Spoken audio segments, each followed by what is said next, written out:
When I get ready to work with a client, I like to look at how connected they are to their heart and working from a heart-centered place, looking at what is in their life that they're wanting to shift and cause. When we create from our heart versus creating from the ego, it's a different experience. We actually discuss that in the retreat that's coming up. We'll be doing a lot of work around ego-centered creation versus heart-centered creation. Either one is right or wrong. Becoming aware, understanding where you're coming from, a context of creation, and if that is what you're wanting to do is to create from the ego or wanting to create from the heart. Just remember that the ego isn't always bad. There's a shadow side and a light side to the ego. It's important to realize that.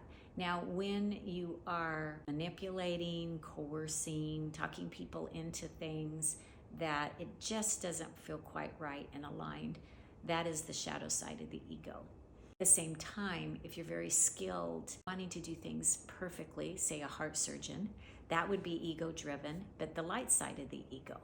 And I'll say also heart-centered if you're really wanting to be grounded and centered in your heart as you're maybe doing surgeries. It's really important to understand when you're creating from ego, creating from the shadow side of the ego or the light side of the ego. It's super important to understand when you're creating from a heart-centered creation.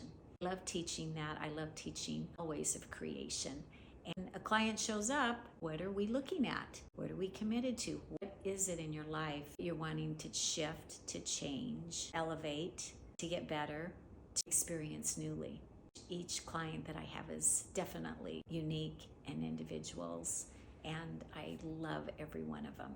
Absolutely love the people that I work with. And I'm pretty sure that they know it too.